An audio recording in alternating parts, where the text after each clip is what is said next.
আমরা রোজা দিয়ে খুশি করব, আল্লাহ দেখি আমরা কি দিয়ে খুশি করে। যতক্ষণ পর্যন্ত আল্লাহ আমাদেরকে খুশি না করবে ততক্ষণ পর্যন্ত আমরা যাব না ইনশাআল্লাহ। যাই হোক, বলতেছিলাম আপনারা শুকর আদায় করেছেন কার? আল্লাহ। কোন আল্লাহ চিনছেননি? যার জমিনের মধ্যে থাকেন। এই জমিনটা কার? আল্লাহ। আমার পূর্ববর্তী বক্তা বলেছেন জমিনের মালিক আমরাও। আসলে ঠিক, আমরাও মালিক, কিন্তু আমরা হলো অস্থায়ী মালিক। আমরা কি? অস্থায়ী মালিক। আর সৃষ্টিগতভাবে মালিক হলেন আল্লাহ। সৃষ্টিগতভাবে সবকিছুর মালিক হলেন আল্লাহ। কিন্তু আল্লাহ কিন্তু কিছু করে না, ফসল করে না, ইন্ডাস্ট্রিজ করে না, দোকানপাট করে ভাড়া দেয় না। তাহলে যদি জিজ্ঞেস করি আল্লাহ মালিক আপনি কিছু করেন না, তাহলে কেন সৃষ্টি করলেন? আল্লাহ পাক জবাব দিবে এগুলি সৃষ্টির কারণ হলো নবী মুহাম্মদুর রাসূল। আর এই নবী চিনার জন্য, এই আল্লাহ যে মালিক বুঝার জন্য আমাদের আরেকটা সিস্টেম, আমরা দুনিয়াতে আসছি যে সিস্টেমে, এই সিস্টেম হলো আমাদের মা বাবা। কি সিস্টেম? কি নাকি কেউ চট করে দুনিয়াতে পড়ে গেছেন? নদীর পানির থেকে বেরিয়ে এসে পড়ছেন? গাছের ভিতর থেকে আসছেন? এই আল্লাহ আল্লাহ রাসূল খোঁজার জন্য দুনিয়াতে আসলাম। আসার জন্য সিস্টেম হলো আমাদের মা বাবা। তাই আমি কোরআন শরীফ থেকে 3টা ওয়াজই আমি খুঁজে পাইলাম। একটা ওয়াজ হলো এই সৃষ্টিগত মালিক যিনি, তাকে ভয় করা। আরেকটা ওয়াজ হলো যার উসিলায় এত কিছু পাইলাম সেই নবীকে মহব্বত করা। আরেকটা ওয়াজ হলো যার সিস্টেমে, যার পরিশ্রমে, যার কষ্ট, যার ত্যাগ তিতিক্ষায় এই দুনিয়া দেখলাম সেই মা বাবার খেদমত করা। 3টা ওয়াজ কোরআন হাদিসের মধ্যে। 3টা ওয়াজ যদি আমরা আমলে নিতে পারি তাহলে সব আমাদের জন্য সহজ হয়ে যাবে। যাই হোক, বলতেছিলাম সৃষ্টিগতভাবে এই জমিনের মালিক হলেন আল্লাহ। আমরা কার শুকর আদায় করেছি? আল্লাহ। হাই হাই, আল্লাহ যে কত খুশি। এখন আপনারা যে আল্লাহ বলে ডাক দিলেন, আল্লাহ ফেরেশতাদেরকে শোনাইতেছেন, ফেরেশতারা শোনো, কতগুলো মানুষ আমাকে আল্লাহ বলে ডাক দিল, তোমরা কি শুনছো? আচ্ছা, আমরা তো ডাকলাম আল্লাহকে, ফেরেশতাদেরকে শোনানি তো দরকার নাই, আল্লাহ শুনলেই হয়। কিন্তু আল্লাহ আবার শোনাইতেছে ফেরেশতাদেরকে। তার কারণ যেদিন আল্লাহ আমাদের আদি পিতা আদম আলাইহিস সালামকে বানাবেন, ফেরেশতাদের সাথে আলোচনা করলে ফেরেশতারা বলছিলেন আল্লাহ এই জাতি তো আপনাকে ডাকবে না, আমরা নাকি আল্লাহরে ডাকবো না। আল্লাহ জবাব দিয়েছিলেন তাদের সাথে, কি বলে? ক্বালা ইন্নী আ'লামু মা লা তা'লামুন। ও ফেরেশতারা, এই ব্যাপারে আমি যা জানি তোমরা তা জানো না। ফেরেশতারা বলছে আমরা নাকি ডাকবো না, কিন্তু আমরা তো এখন ডাকলাম। আল্লাহ ওই পয়েন্টে এখন শুনাইতেছে। আচ্ছা, আমি আপনাদের কাছে জানতে চাই, আল্লাহ কি ফেরেশতাদের পক্ষে না আমাদের পক্ষে? আল্লাহু আকবার বলুন। এত বড় মালিক যদি আমাদের পক্ষে থাকে তাহলে আমাদের মতো ভাগ্যবান আর কেউ নাই।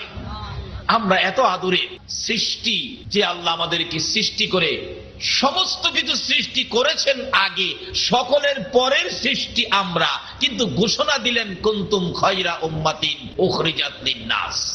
সকল মানুষের মধ্যে আমরা হব শ্রেষ্ঠ, সকল নবীর উম্মতের মধ্যে আমরা হব শ্রেষ্ঠ। তারপরও কোরআন শরীফে আরো ঘোষণা দিলেন সৃষ্টির মধ্যে সবচেয়ে শ্রেষ্ঠ মাখলুক হলো আশরাফুল মাখলুকাত, যারা হলো আমরা। বেহেশত তো আল্লাহর সৃষ্টি, কিন্তু শ্রেষ্ঠ নয়, শ্রেষ্ঠ হলো আমরা। খানায়ে কাবা আল্লাহর সৃষ্টি, কিন্তু শ্রেষ্ঠ নয়, শ্রেষ্ঠ হলো আমরা। কিন্তু কি করে শ্রেষ্ঠত্ব আমরা অর্জন করব, সেই জন্য আজকের মাহফিল। বাবারে বসুন, এই সময় সব সময় আসে না। রোজারিদের বোনাস সারা বছর আসে না। বোনাস কি বছরে মাসে মাসে আসে? কোন সময় আসে? এক বছরে এক ঘটনা হলো, আমার যেদিন বিয়ে হয়েছে, বিয়ের পর শ্বশুর নাকি লাগে আমার মুরব্বী, তখন তো চিনি না, আমারে ঘরে ঘরে নিয়ে গেলেন, সালাম করেন। ইনি দাদি শাশুড়ি। সালাম করলাম, দিল 500 টাকা নোট, রাখলাম পকেটে। উনি আপনার খালা শাশুড়ি, সালাম করলাম, দিল 200 টাকা। এইভাবে জেরে কয় হেরেই সালাম করি, আর 200, 500, 700 করে টাকা দেয়। হিসাব করে দেখলাম সালাম শেষে 7000 টাকা। যেদিন বিয়ে এই দিন। 3 দিন পর আবার শ্বশুর বাড়িতে গেলাম, নানা শ্বশুর তালাশ করি, নানা এবারও সালাম করব। নানা কয় নাতি রে, এবার সালাম করতে পারো, টাকা পাবি না। টাকার সালাম সব সময় হয় না, ফাঁকে ফাঁকে একবারই হয়। তাইলে আমরাও আজকের এই সময় সব সময় আসবে না। সালামে যেমন একদিন টাকা পাওয়া যায়, আজকের এই পরিশ্রম কষ্টে বিনিময় আজকে কিছু পাবেন। কি পাবেন আসুন সামনে যাই। বলতেছিলাম আল্লাহ রাব্বুল আলামিন ফেরেশতাদেরকে শোনায়, ও ফেরেশতারা, তোমরা না বলছিলে আমার বান্দারা আমাকে আল্লাহ বলে ডাক দিবে না?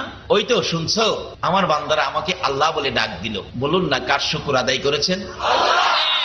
ও ফেরেশতারা, ওই যে শুন, আবার আমার বান্দারা আমাকে আল্লাহ বলে ডাক দিয়েছে। ফেরেশতারা এখন লজ্জিত। আল্লাহ আপনার কথাই ঠিক, আপনার বান্দারা তো আপনাকে আল্লাহ বলে ডাকলো। আল্লাহ এখন খুশিতে বলতেছেন, ফেরেশতারা শোনো, যারা আমাকে আল্লাহ বলে ডাকলো শোনো, তাদের প্রতি আমি আল্লাহ কত খুশি বোঝানোর জন্য আমি অনেক সময় বলি, আপনাদের এলাকার একটা মা, এক ছেলে মাত্র, ছেলেটার বয়স 25 বৎসরের মধ্যে কোনদিন মাকে মা বলে ডাক দিল না, এমন বেজাইল্লা পোলাপান আছেন আমরা বাংলাদেশে। বাবারে, এই কাজটা বড় জঘন্য অপরাধ। মাকে ডাক দিল না 25 বৎসর। এই আচার আচরণ যেই ছেলে মায়ের সাথে করলো, বলুন মার মনে ব্যথা আসেনি? আচ্ছা, আজকে যদি মাহফিল শেষে একটাই হোক আর দেড়টা দুইটাই হোক, বাড়িতে গিয়ে মা যেই রুমে থাকে, রুমের দরজাটাই দাঁড়ায় ছেলেটা ডাক মারছে, মা, মা গো, ও মা, ঘুমিয়ে আছো গো মা, ওঠো না মা। এই ডাকগুলি মা ঘুমন্ত অবস্থায় কানে লাগছে। মা পাগলিনী ঘুম থেকে উঠে চিন্তা করতেছেন, স্বপ্নে দেখলাম নাকি বাস্তব। দরজাটা খুলে দেখে আদরের কলিজার টুকরা সোনার ছেলেটা দাঁড়িয়ে আছে। মা ডাকতেছে, বাবা তুই কেমনে আমারে 25 বছর পর মা কইয়া ডাকলি? মা খুশি না বেজার বলুন? মা আনন্দে আত্মহারা আশপাশি ঘরের মহিলাদেরকে জাগাইতেছে, উঠো উঠো বোন, উঠো খালাম্মা, উঠো চাচি আম্মা, উঠো, কি মজার খবর শোনো, আমার পোলায় 25 বছর পর আমাকে মা কইয়া ডাক দিল। এই ডাকটা শুনে আমি মায়ের 25 বছরের যা দুঃখ ছিল, একটা ডাকে আমি মায়ের সব দুঃখ দূর হয়ে গেছে।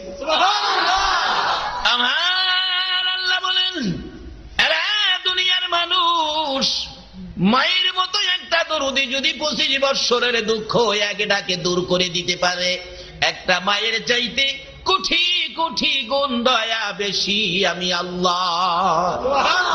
আজকের মাহে রমজানের মাহফিলে যারা আমাকে আল্লাহ বলে ডাক দিয়েছেন ফেরেশতারা, আমি মেয়ে বুঝি না, পুরুষ বুঝি না, যুবক বুঝি না, বুড়া বুঝি না, যে বয়সেরই হোক না কেন, 10 বুঝি না, 20 বুঝি না, 90 100 বুঝি না, যে বয়সেরই হোক না কেন, এই মাহফিলে বসে যারা আমাকে আল্লাহ বলে ডাক দিয়েছেন ফেরেশতারা, আমার বড় মায়া হয়েছে, বড় দয়া হয়েছে, তারা সাক্ষী হয়ে যা, এই ডাকের বিনিময় আমি আল্লাহ তাদের জীবনের গুনাহগুলো ক্ষমা করে দিলাম।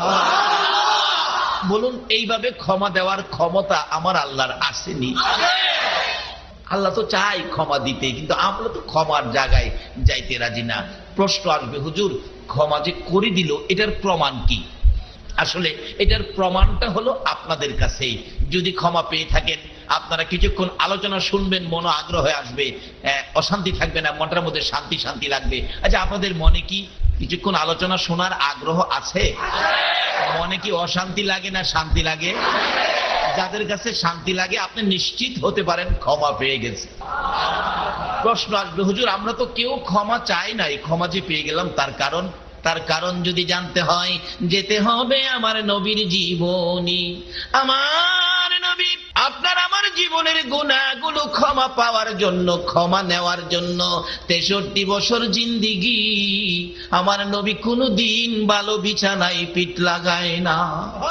আমার নবী জীবনে কোনদিন পেট ভরে খানা খায় না, জীবনে কোনদিন আমার নবী ভালো পোশাক গায়ে দেয় না। মা আয়েশা সিদ্দিকা বলেন, আমি দেখেছি আমার নবী ঘুম থেকে ওঠার পর নবীজির সুন্দর চেহারা মুবারকে খেজুর পাতার চাটার দাগগুলো বেশি থাকতো। তারপরেও মাঝে মাঝে আমার নবী একটু সময় ঘুমাইয়া বাকি সময় বিছানায় বসে বসে করুণ সুরে আমার নবী কাঁদতেন, জামা কাপড় চোখের পানিতে ভিজে যাইতেন। মাঝে মাঝে প্রশ্ন করতাম, ইয়া রাসূলুল্লাহ বেয়াদবি ক্ষমা করে দিবেন। প্রশ্নের জবাব চাই। কি প্রশ্ন রে আয়েশা? হুজুর আপনি একটু সময় ঘুমাইয়া বাকি সময় বসে বসে কেন এইভাবে কাঁদেন? হুজুর আমি জানতে চাই এই খেজুর পাতার চাটার মধ্যে ঘুমাইতে বুঝি কষ্ট হয়, সেই জন্য কি আপনি কান্দেন? আমার নবী বলেন, আয়েশা রে, না না, সেজন্য কান্দি না।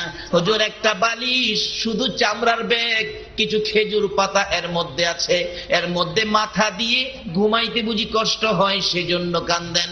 আমার নবী বলেন, আয়েশা রে, না না, আমি সেজন্য কান্দি না। হুজুর তাহলে বুঝেছি কেন কান্দেন।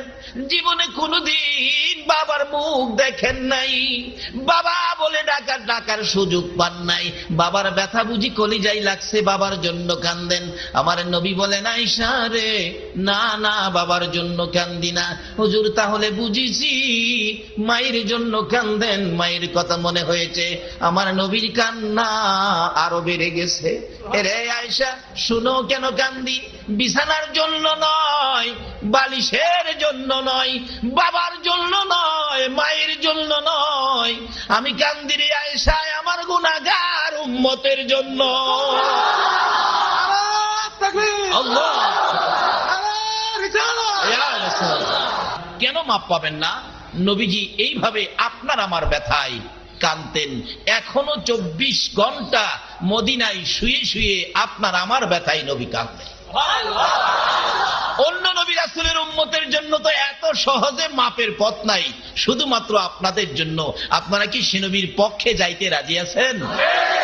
এই নবীর পক্ষটাই হলো আমার আল্লাহর পক্ষ, এই নবীর পক্ষটাই হলো জান্নাতের পক্ষ, এই নবীর পক্ষটাই হলো শান্তির পক্ষ। আল্লাহ কবুল করুন, সকলে বলুন আমিন। শুধু এটাই শেষ নয়, মাপ পাওয়ার জন্য আমার নবী যেদিন জগৎ থেকে বিদায়ী হয়ে যাবেন, আমার আল্লাহ জিবরাইলের মাধ্যমে প্রস্তাব করেছিলেন, জিবরাইল, আমার বন্ধু এই জগতে বহু জায়গায় মার খেয়েছে, বহু জমিনে আমার বন্ধুর রক্ত মোবারক লেগে আছে, এই রক্ত মাখা জমিনে আমার বন্ধুকে দাফন করব না, বন্ধুর দেহ মোবারক আমার আরশের ডাইন পাশে দাফন। জিবরাইল তো আশ্চর্য, প্রভু হে, হযরত আদম আলাইহিস সালাম থেকে শুরু করে ঈসা আলাইহিস সালাম পর্যন্ত কারোর জন্য তো এই প্রস্তাব করেন নাই, আপনার বন্ধুকে আরশে নিয়ে আসবেন? হ্যাঁ, যাও, প্রস্তাব নিয়ে যাও। প্রভু, আপনার বন্ধু না খুব খুশি হবে। জিবরাইল হাজির হয়ে যায় আপনার আমার দয়ার নবীর সামনে। ইয়া রাসূলুল্লাহ, আল্লাহর সালাম গ্রহণ করুন। আল্লাহু আকবার। হায় হায়, কেমন নবী! আল্লাহ যাকে আগে সালাম দেয় তারপরে কথা কয়। এই নবীর পক্ষে থাকতে রাজি আছেন তো? কিভাবে থাকবেন? এখন কিন্তু পক্ষ অনেক হয়ে গেছে, কত দিকের লোক যে আসবে আপনাদের কাছে, আসলে সঠিক পথটা ধরতে হবে। জিবরাইল বলেন, ইয়া রাসূলুল্লাহ, আল্লাহর সালাম গ্রহণ করুন। আমি জিবরাইলের সালাম গ্রহণ করুন। দেয়নি সালাম? নাকি এই ঘটনা কোনো মৌলবী অস্বীকার করতে পারবো? আল্লাহর সালাম গ্রহণ করুন, আমি জিবরাইলের সালাম গ্রহণ করুন। হুজুর, এমন এক প্রস্তাব আপনার জন্য নিয়ে আসছি যেটা হযরত আদম আলাইহিস সালাম থেকে শুরু করে ঈসা আলাইহিস সালাম পর্যন্ত কারো জন্য ফাঁস হয় নাই। এই প্রস্তাব শুনে আপনি নবী খুশি হবেন। কি প্রস্তাব রে জিবরাইল? হুজুর, আপনার দেহ মুবারক আল্লাহর আরশের ডান পাশে দাফন হবে। এই প্রস্তাব শুনে আমার নবী দুইটা চোখের পানি জর্জর করে ছেড়ে দিয়েছে। জিবরাইল বলেন, ইয়া রাসূলুল্লাহ, এত সুন্দর খবর শুনাইলাম, খুশি হলেন না? চোখের পানি কেন ছেড়ে দিলেন? আমার নবী বলেন, জিবরাইল রে, একটা খবর শুনাইলি, আমার দাফন আল্লাহর আরশের ডান পাশে হবে। আর একটা খবর দিলি না, আমার গুনাহগার উম্মতের দাফন কই হবে? আমার নবী চোখের পানি গুলো গাল বেয়ে জর্জর করে ছেড়ে দিলেন। জিবরাইল রে, আমার উম্মতের দাফন কই হবে রে জিবরাইল? জিবরাইল বলেন, ইয়া রাসূলুল্লাহ, আমার জানা মতো আপনার উম্মতের দাফন এই জমিনের মধ্যে হবে। আমার নবীর কান্না আরো বেড়ে গেছে। রে জিবরাইল, না রে না, এই প্রস্তাবে আমি রাসূল খুশি হতে পারলাম না। আমার দাফন আরশে হবে, আমার উম্মতেরা এই জমিনে থাকবে। আমি উম্মতের দরদি নবী, উম্মত ছেড়ে আরশে থাকতে পারবো না। জিবরাইল, আমাকে যদি খুশি করতে হয় আমার পক্ষ থেকে একটা প্রস্তাব আমার প্রভুর দরবারে নিয়ে যাও।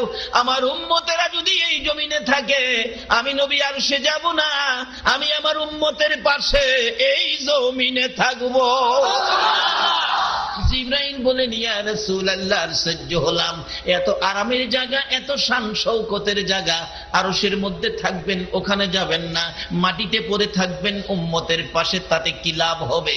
আমার নবী বুঝাইতে চায়, জিবরাইল রে শোনো রে জিবরাইল, কি লাভে আমি থাকবো? দুনিয়ার জমিনে দেখেছি মুরগি যখন বাচ্চা ফোটায়, মা মুরগিটা বাচ্চাগুলো লইয়া সমাজে ঘোরাঘুরি করে, বাচ্চার উপর যদি কোনো বিপদ আসে রে জিবরাইল, চিলকাক যদি উড়াল দেয় বাচ্চা নেওয়ার জন্য, মা মুরগিটা দুইটা পাখা বাড়াইয়া ডাকে, আদুরে সন্তানেরা রে আয় আমি মায়ের পাখার নিচে আয়। বিপদ দেখা যায়, আয় আমি মায়ের পাখার নিচে আয় রে। বাচ্চাগুলো দৌড়াইয়া মায়ের পাখার নিচে ঢুকে, মা মুরগিটা বাচ্চাগুলো পাখার মধ্যে লইয়া রে জিবরাইল সান্ত্বনা দেয়, ভয় পাইস না, আর চিন্তা করিস না, কথা দিলাম আমি মায়ের জীবন থাকতে একটা বাচ্চাও চিলকাকে নিতে দিব না। মা মুরগি যেমন বাচ্চাগুলো পাখার মধ্যে লইয়া বড় শান্তিতে পড়ে থাকে রে জিবরাইল, আমি নবী ও মদিনার জমিনে থাকবো, আর সে যাব না রে জিবরাইল। আমার তামাম পৃথিবীর উম্মতের যদি কোনো বিপদ দেখা দেয়, আমি নবী বাচ্চাওয়ালা মুরগির মতো দুইটা হাত আমি বাড়াইয়া দিব।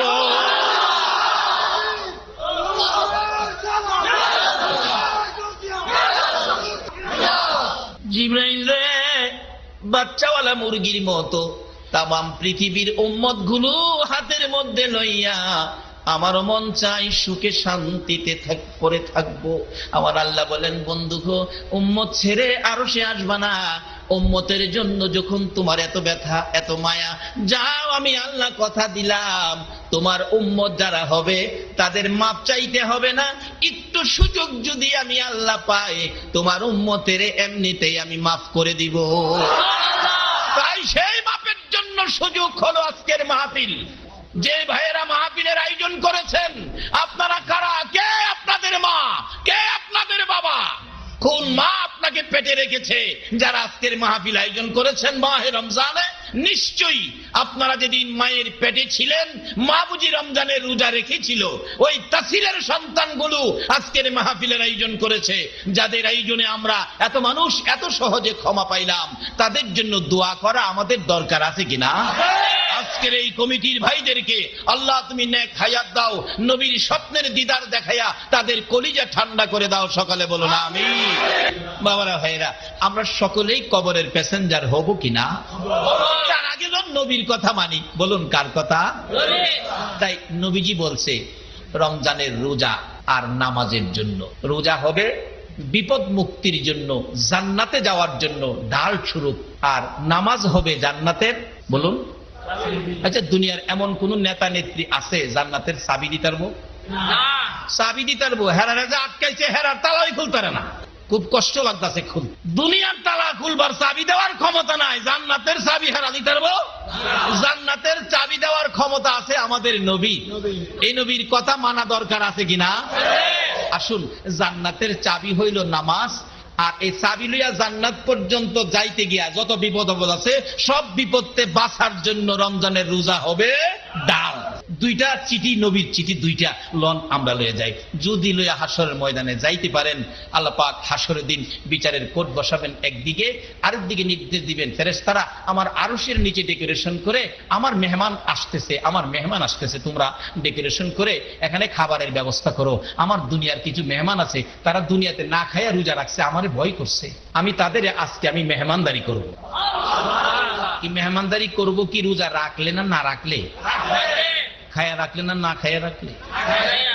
বেটা খায়া কি তাজা হইছে, আবার সাহস নাই, ভয় আছে। দেখছি হোটেলের ভিতরে খাইতে যাবো, হোটেল মালিকরা পর্দা লাগাই রাখছে তো, কিন্তু পর্দার সামনে তার দুইটা গুটি দেয়, পরিচিত কেউ আছে কিনা। দেখা যায় কেউ নাই, মাথার নিচে দিয়ে দিকে চায় না, টেবিলে বইয়া চায় না, নিচে বইয়া খায়, মিশিয়ার দে খাইতেছে।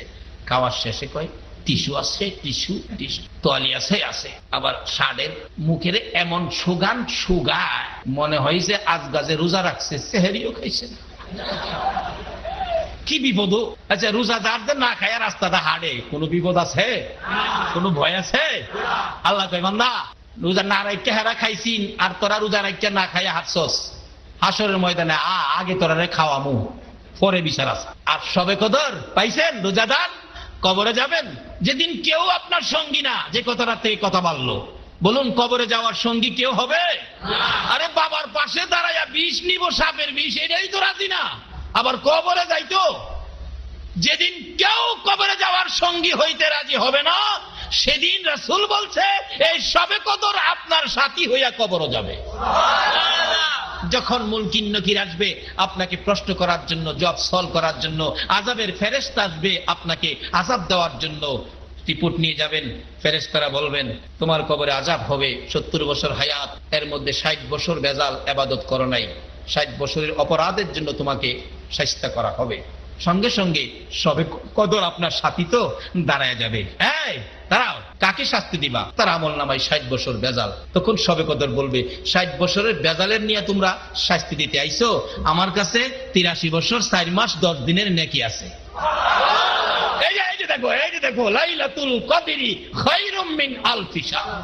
যে কদর তার নসিব হয়েছে, এক কদরের মধ্যে 1000 মাসের চাইতে বেশি নেকি দেওয়া হয়েছে। আল্লাহ বাজেট দিয়েছে 1000 মাসের চাইতে বেশি নেকি নিয়ে কবর শুইছে, আর তুমি এই তো 60 বছরের নিয়ে ফিরা দিতা। যাও এখান থেকে, যাও। সুবহানাল্লাহ। ওই ফেরেশতা যাইবার কইব বাচ্চা গেলি কদর ভাইয়া, কি কইব? বাচ্চা গেলি। এই যে এই কদর কি আপনারা নিতে রাজি আছেন?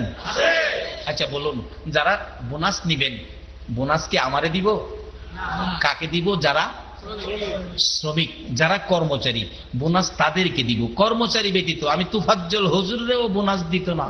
কর্মচারী ব্যতীত যদি বোনাস না পায়, রোজা ছাড়া সবে কদর বোনাস পাওয়া সম্ভব না।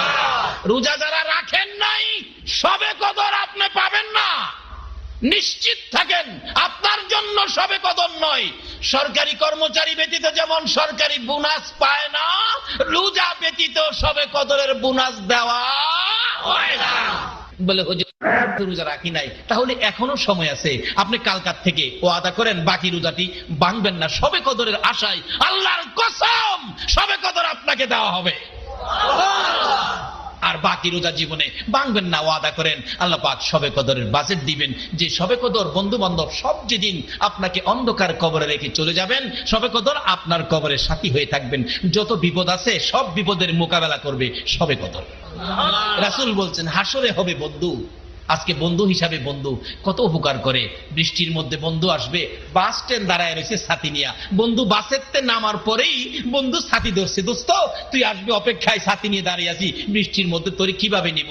বন্ধুর জন্য বন্ধু ছাতি, রোদ্রের মধ্যে বন্ধুর জন্য বন্ধু বাস স্ট্যান্ডে ছাতি নিয়ে দাঁড়ায় রয়েছে।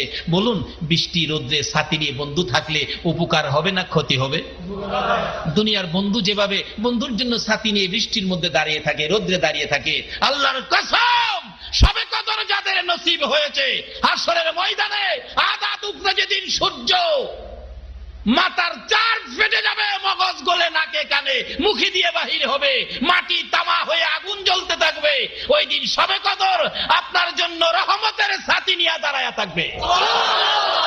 কিন্তু রোজা রাইখা নিবেন না, না রাইখা। এই পুরস্কারগুলো রোজাদারের জন্য। নবীর কথা যারা মানে তাদেরকে হাসরের দিন আল্লাহ পাক শেষ পুরস্কার দিবেন। আপনারা খানার টেবিলে খাইতে থাকবেন, যারা না খায়া রোজা রাখছেন, আরশের নিচে রহমতের ফেরেশতারা আপনাদেরকে খাওয়াবেন। আল্লাহ পাক বিচারের কোট নিয়ে বিচার শুরু করবেন।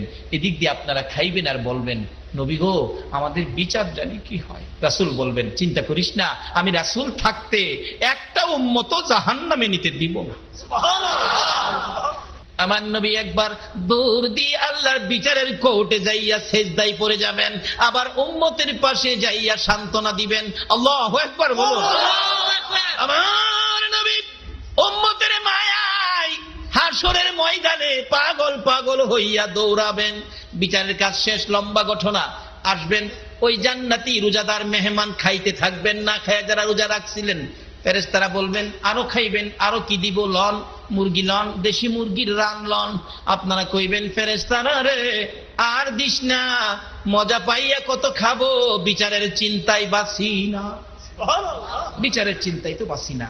যেমন একটা ছেলে বাবা রাগ হইয়া বলছে এরে বাড়ির জায়গা দিব না, এরে বাদ দিব না, এরে যে বাদ দিব হেরেও বাইতে বাইত করুন, এই ভয়ে ছেলেটা সারাদিন বাড়িতে আসতো না, সকাল খাইলো না, দুপুরে খাইলো না, বিকাল বেলা পেটের খিদায় বাড়ির দিকে আসতেছে, আর ভিতরে ভয়, যাইতেছি যে খাউন যেমন তেমন, বাবা দেখলে সাইজ কিনে নেবে, ভয় আসে না ভিতরে। কিন্তু বাবা তো বাড়িতে নাই, মাও খায় না, দুপুরেও খাইছে না, সকালেও খাইছে না। ছেলে না খাইলে একটা মানুষ আসে না, ভাত খায় না, এই মানুষটা জানি কে? এই মারে থিয়া খাইেন না, আপনারা খাইেন না। বাড়িতে যাবেন ও শ্রমিক ভাইরা, বাড়িতে যাইবা, গাড়িটা লেট হয়ে গেছে, রাত্র 10টা বাজে গেছে, যাইয়া দেখো তোমার মা দরজাটা খুলে বিনায়া বিনায়া কাঁদতেছে। বাবা আইসো, মা আমি সারাদিন খাই নাই, মা চোখের পানি ছেড়ে দিছে, আমিও তো খাইছি না রে বাবা, আয় এক প্লেট ভাত দিছে। হ্যাঁ যে ভাত খায়, বলুন ভাত কি গিলতে পারে? কেন, ভিতরে কিসের ভয়? বাবার ভয়। বাবা যে কইছে হ্যাঁ যে ভাত দিব, হ্যাঁ রে বাইতে বাইতে। মা কয় খাস না বাবা, মা খাইতেরি না তো, আব্বানি মারে। পুত্রে তোরে মারবো কি আমারে থুইয়া? আমার জীবনটা থাকতে তোর গায়ে একটা হাত দিতে দিব আমি? এই দরদিটা কে বলুন? দুনিয়ার মধ্যে এই দরদিটা কে? হাসরের ময়দানে আপনার আমার জন্য এই দরদি হবে কে? এই রাসূলের পক্ষে থাকা দরকার আছে কি? এই নবীর কথাগুলো মানা আমাদের দরকার আছে কি? তাইলে বাদ একটু হিসাব করেন নবীর কথাগুলো মানবেন কিনা। এবার মা ডাকতেছে, খা বাজা, চিন্তা করিস না। যে বাবার ভয়ে খাউন ভিতরে যায় না, একটু পরে দেহে বাবা আক্কেল আলী আই করতেছে, অহন কি হ্যাঁ আর বাপ কি কন খাইতে রে? মা মা গো, মা কেমনে খাইতাম? ওই যে বাবা আই করছে। বাবা দেখছে, দেখা দূর থেকে ধমক দিছে, হ্যাঁ রে বাদ দিছে কে? মা কইছিলাম না। বাবা আসলে কি পোলারে মাইরে লেভেল লেগে চাইতেছে? শাসন, শাসন, সন্তানের প্রতি শাসন করতে হবে। এখন তো সন্তানের শাসন নাই। আগে গোলাপান ভয় পাইছে, অন্যায় করছে না কেরে, আব্বু মারবো, আম্মু মারবো, ওখানে আব্বু মারবো, আম্মু মারবো, এই ভয়টা আর ওখানে সন্তানের নাই। এই জন্য এই সমাজ ধ্বংস হয়ে যাইতেছে, কারণ হেই বাপ মাও নাই পোলারে শাসন করবো। হ্যাঁ রে বাদ দিস, দেখো সারাদিন খাইছে না আমার পোলা, কিছু কইতেছে রে আমারে কও, আমার ফুলারে কিছু কইতে।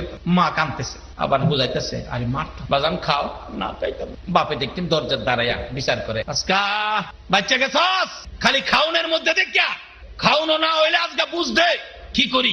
একটা অপরাধী সন্তান রে বাবা মাফ করে দিল কি এর মধ্যে দেখিয়া? খাওয়ানোর মধ্যে মাফ।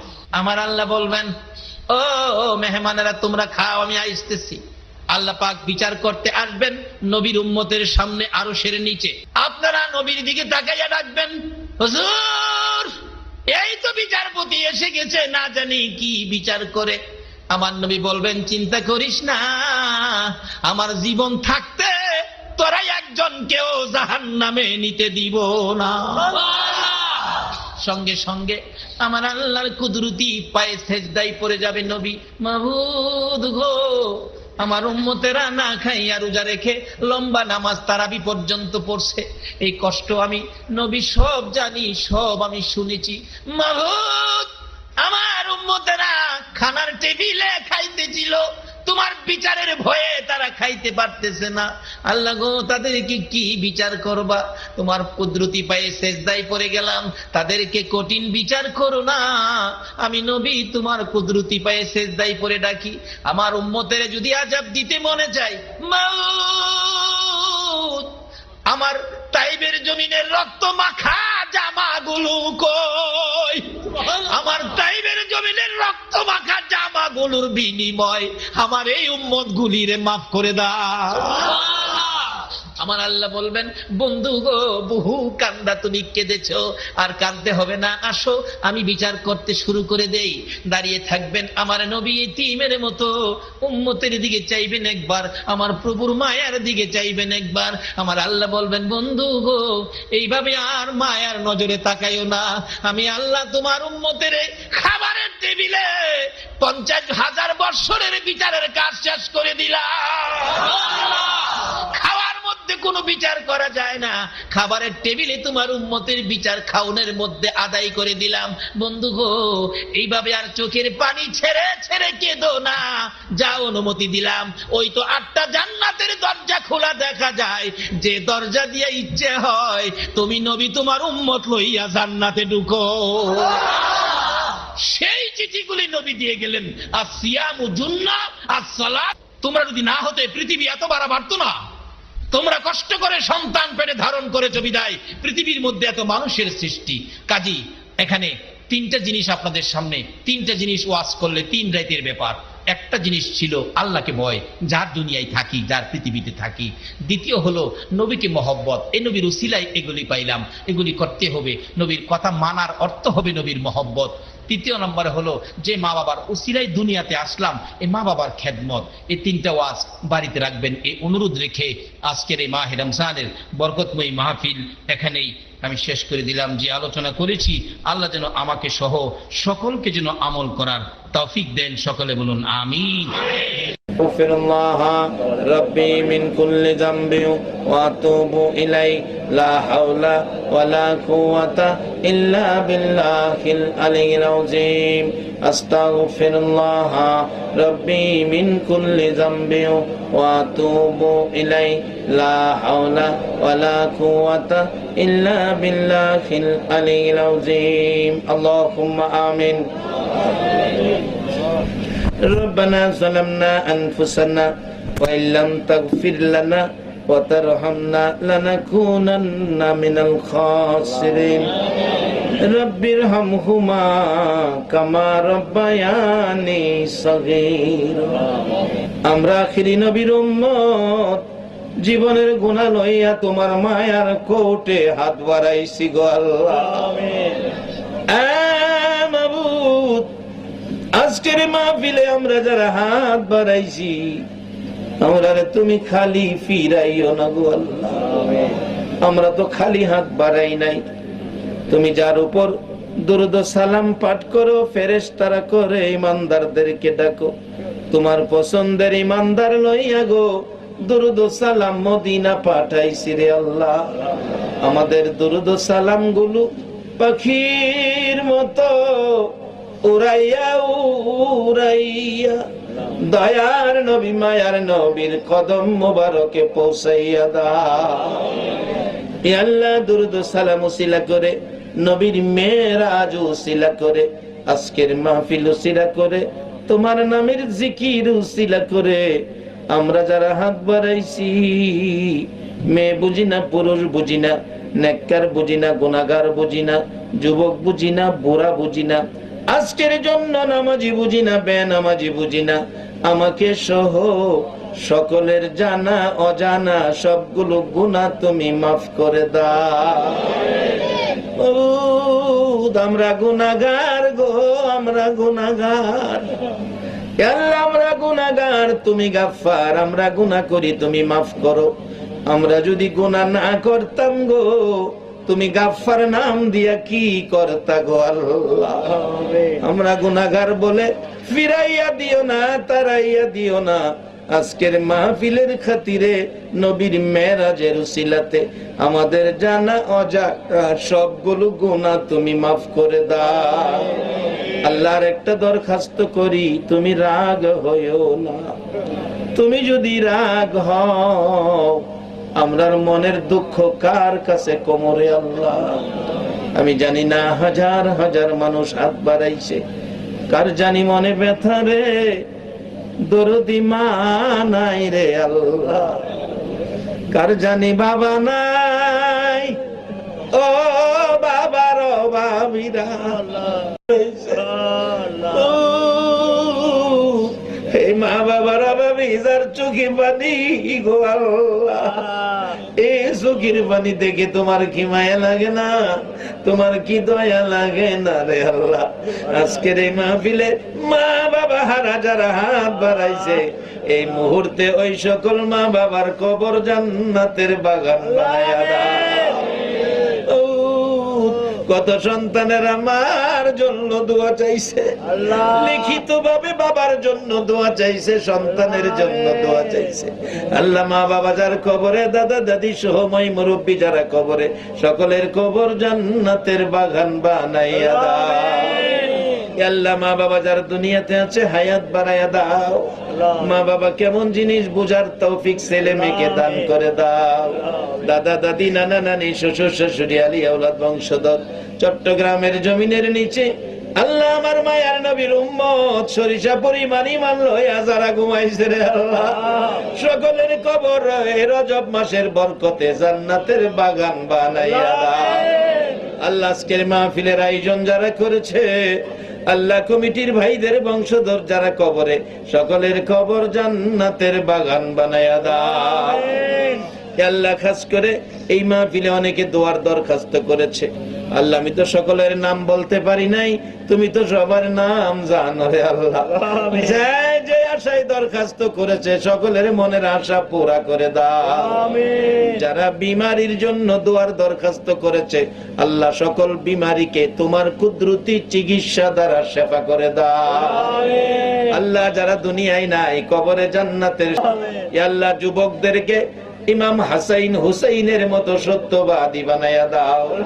সাদা দাড়িওয়ালা মুরব্বিগণকে আবু বকর সিদ্দিকের মতো নবীর আশিক বানাইয়া দাও। আল্লাহ আলেম উলামাদেরকে নাইবে নবী হিসাবে কবুল করে নাও। কচি কচি বাচ্চাদেরকে মাজার মুহাফিজের মর্যাদা দান করে দাও। আল্লাহ এই কলোনির মাহফিল তোমার কুদরতি হাতে দিয়ে গেলাম, কিয়ামত পর্যন্ত এলাকার রহমত বরকত কবরবাসীদের নাজাতের জন্য মাহফিলটা তুমি কায়েম রাখো গো আল্লাহ। মাহফিলে যারা আসছে আসবে, সাহায্য সহযোগিতা করেছে করবে, সকলকে তুমি কাল কিয়ামতে নবীর গোদারায় উঠাইয়া নবীর পাশের জান্নাতি বানাইয়া দিও গো আল্লাহ। আল্লাহ মাহফিল শেষে যারা যেখানে যাবে মান সম্মান ইজ্জতে সহি সালামতে জায়গায় জায়গায় পৌঁছাইয়া দিও গো আল্লাহ। এ মাবুদ এই মাহফিলটা তুমি কবুল আর মঞ্জুর করো গো আল্লাহ। আমার নবীর মেরাজের বরকত আমাদের সবাইকে নসিব করে দাও গো আল্লাহ। যতগুলো দরখাস্ত করলাম মাহফিলের উসিলাই, দুরুদ ও সালামের উসিলাই, জিকিরের উসিলাই, সবগুলো তুমি কবুল আর মঞ্জুর করো গো আল্লাহ। সাল্লাল্লাহু তাআলা আলা খায়রি খালকিহি মুহাম্মাদি ওয়া আলা আলিহি ওয়া আসহাবিহি আজমাইন বিহাক্কি লা ইলাহা ইল্লাল্লাহু মুহাম্মাদুর রাসূলুল্লাহ।